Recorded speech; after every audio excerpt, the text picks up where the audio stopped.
Shalom, queridos! Glória a Deus, graça e paz.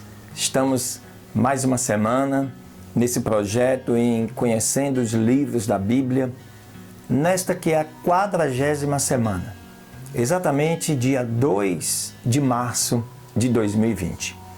E nesta 40ª semana, porque vocês que nos acompanham sabem, é um vídeo por semana, nós vamos estar falando sobre um livro importantíssimo, o livro de Isaías. Isaías, com 66 capítulos, é como se fosse uma Bíblia dentro da Bíblia.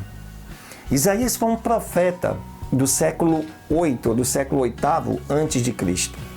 Seu livro é o primeiro dos profetas do cânon português e o primeiro dos profetas posteriores no cânon hebraico. Isaías é vigoroso em sua imaginação poética, intrigante em sua visão profética e complexo em sua estrutura. É quase impossível ler ou estudar o livro sem ter uma nova compreensão da natureza de Deus e de nossa relação com Ele. Os autores do Novo Testamento leram o livro de Isaías à luz da vinda de Cristo e perceberam que esse profeta antecipou a vinda do Messias com extraordinária clareza. Por essa razão, eles citaram Isaías mais do que qualquer outro livro do Antigo Testamento. Amém? Daqui a pouquinho você vai ter muito mais informações acerca deste livro. Não sai daí, não, fica ligado. 5 segundinhos enquanto a gente roda a vinheta. Amém? Deus abençoe.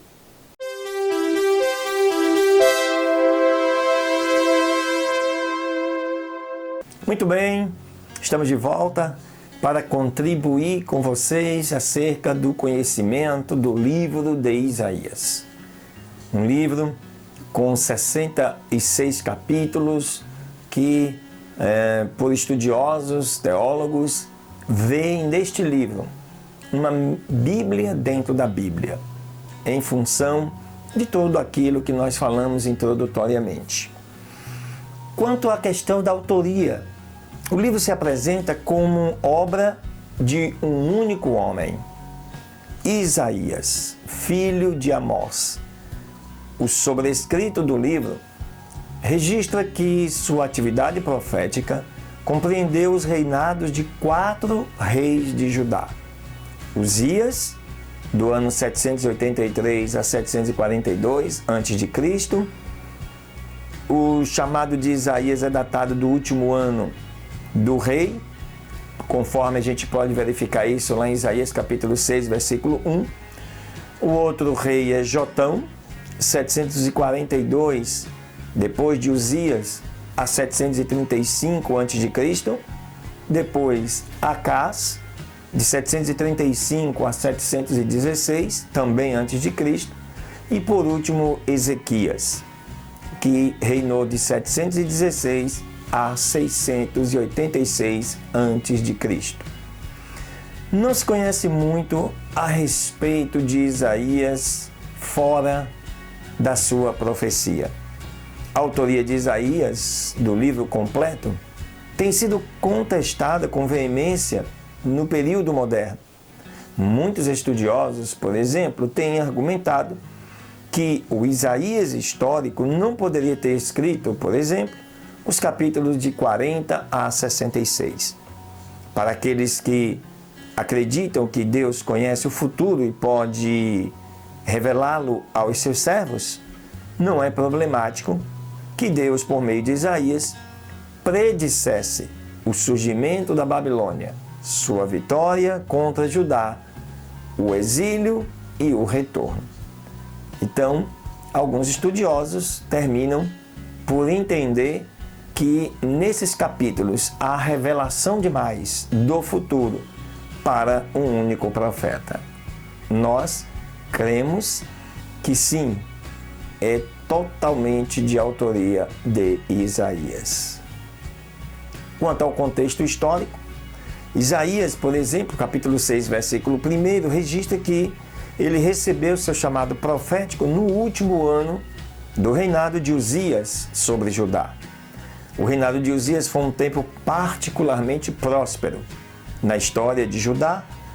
Contudo, nuvens de tempestade pairavam no horizonte. A Assíria estava crescendo na pessoa de Tiglat-Pileser, o terceiro. O rei assírio ameaçava subjugar a Síria e o reino de Israel ao norte. Após a morte de Tiglat-Pileser, seus sucessores, Salmanasé e Sargon, derrotaram o reino do norte em 722 a.C. e deportaram os seus cidadãos. Este evento colocou Judá ainda mais à sombra desse grande império. Isaías 37, verso 38, sugere que o profeta viveu até a morte de Senaqueribe em 681 a.C. A visão de Isaías prolongou-se para além do século VIII, pelo resto do período do Antigo Testamento e também para o futuro. Os autores do Novo Testamento, por exemplo, citaram Isaías como cumprindo-se nos grandes eventos relacionados com Jesus Cristo, o Messias e servo sofredor. A mensagem profética e o propósito do livro de Isaías é relativamente simples. Primeiro, Isaías acusou o pecado do povo, o povo de Deus, que rebelava-se contra aquele que o criou e o redimiu. Segundo, Isaías ordenou que esses pecadores mudassem, reformassem seus caminhos e agissem de maneira obediente. Terceiro, Isaías anunciou o juízo de Deus sobre o povo por conta do seu pecado. Finalmente, Deus revelou a futura restauração que ele traria ao seu povo, ou pelo menos ao remanescente fiel que sobreviveria ao juízo. Como parte da restauração do povo de Deus, Isaías anteviu tanto o juízo das nações como uma volta futura das nações para Deus. A primeira parte do livro, que vai do capítulo 1 ao 39, enfatiza o pecado, o chamado ao arrependimento e o juízo. A segunda parte, que vai do capítulo 40 ao 66, enfatiza a esperança de restauração. Outros tópicos devem ser observados. Por exemplo, Deus, o Santo de Israel. Do início ao fim do livro, Deus é chamado o Santo de Israel. Na ocasião do chamado de Isaías, os serafins proclamavam: Santo, Santo, Santo é o Senhor dos Exércitos. Isso está escrito em Isaías capítulo 6, verso 3. Deus está à parte completamente distanciado do pecado e é o próprio epítome da perfeição moral. O povo de Deus devia refletir o caráter do seu Deus santo, de acordo com os requisitos da Torá. Mas ficou muito aquém. Isaías foi comissionado para lembrá-los desse altíssimo padrão. Uma outra característica, um outro tópico a ser observado no livro de Isaías, fala de fé e confiança.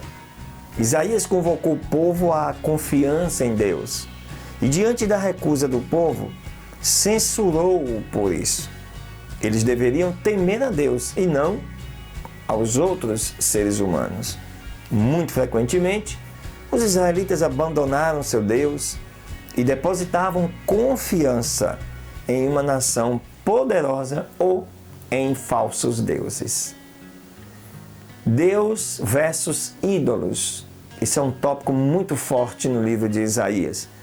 Por causa da tendência do povo de Deus de confiar em falsos deuses, a palavra profética de Isaías geralmente contrastava o verdadeiro Deus com os deuses das nações. Deus agia na história, os ídolos não. Deus podia revelar o futuro. Os ídolos, não. Deus é eterno. Os ídolos eram criações humanas e equivaliam a nada. Por fim, um outro ponto muito importante do livro de Isaías fala do Messias e do servo. Talvez mais do que qualquer outra parte de Isaías, as passagens que descrevem um futuro rei ungido e aqueles que descrevem o servo têm atraído o interesse dos leitores cristãos do livro. Desde a época do Novo Testamento, os leitores cristãos têm entendido que Jesus Cristo é cumprimento supremo da expectativa de um futuro rei e servo sofredor. Aleluia! Glória a Deus! Que bênção, né, queridos?